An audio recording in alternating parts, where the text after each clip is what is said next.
going on YouTube? Welcome to the channel for those who are new, and welcome back to those who are checking this out. I appreciate y'all. For this video, I'm going to be checking out the Spider-Man bad guys. Yeah, there's a lot of them really if you think about it. And there isn't a singular hero, maybe other than Batman, that would have to deal with this much villains and simultaneously in most cases. And Spider-Man always seems to hold his own really, and in my opinion it's kind of like overlooked in this Marvel universe. But yeah, if you disagree with me on that, let me know in the comments. Who do you think has more bad guys than Spider-Man? So yeah, let's take a look at this. Amongst all the Spider-Man villains that he faced fairly often, they were in a group called the Sinister Six. The other popular ones outside of that were the Kingpin, his rival Venom, and mentor-turned-villain, the Lizard. The Sinister Six had multiple iterations and changes over the last few decades, depending on the writer, the era, or even the Marvel universe that's in. But for this display, I just stuck with the OGs. Alright, so taking a look at the display here and the figures that are in them, front and center, of course, we've got the Spider-Man. So this is the Battle Damage Spider-Man that came out late last year in collaboration with Magic the Gathering. Very cool figure if you ask me. A lot of people would disagree because of the quality of it, but nonetheless, we got him, and it fits in with the theme because all these guys are about to kick his ass, or already kicked his ass. So yeah, just starting with the right side here, you've got the original members of the Sinister Six. So starting with Electro, you got Sandman. These both actually were retro card backs, and then you've got Craven the Hunter. Man, I almost forgot his name. I like this version better. This one came with a 2-pack symbiote Spider-Man rather than the retro card one. I don't know, that looks a little too cartoony to me. And another 2-pack with Silk is the Doc Ock. And yes, I did do a little mod with his tentacles because the original ones were really crappy. So yeah, this very simple mod to do. A little bit of work, but very straightforward. Lots of YouTube videos out there for that.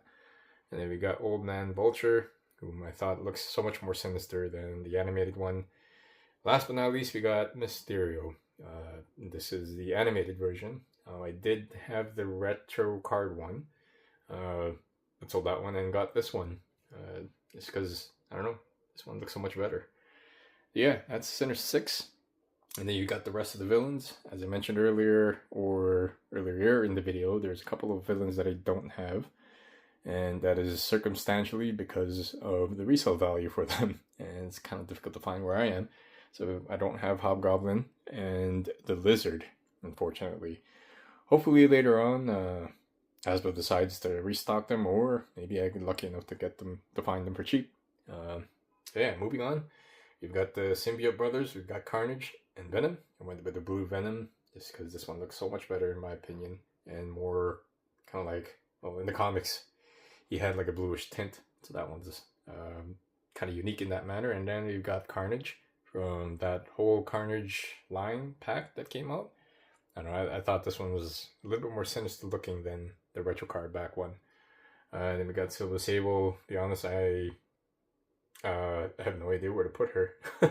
So I just put her here because I know that she kind of goes against Spider-Man and works with him from time to time.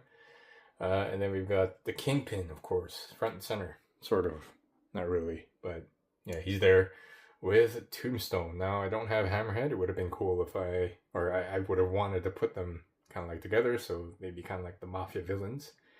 And then you've got the Green Goblin, of course, Norman Osborn's Green Goblin, and I just have him hovering around there in the back. Yeah, we got Rhino, the retro card back one. This one I lucked out on the restock randomly on Walmart. And that was kind of cool, considering what a lot of people are asking for them at the resale price. And then we've got the duo Shocker and Scorpion. Scorpion's actually a very underrated figure. I really enjoyed posing this one. A little difficult with his tail, but nonetheless a very cool figure. And then we've got the Shocker there, Shocker as Shocker does. Yeah, we got those two. And then last but not least, we've got Black Cat. Now I went with this figure because, well, it's a better looking figure than the more recent one. And even though this one's very limited with the articulation, in my opinion, it looks better in that manner. So that is the Spider-Man villains display. Hopefully you guys enjoyed that and inspired you to build your own displays. And again, Happy New Year. Yeah, I just wanted to start this video out in that manner, and hopefully be more consistent, releasing more videos like this. So yeah, if you like this kind of stuff, subscribe, and I'll see you in the next one. Take it easy, y'all.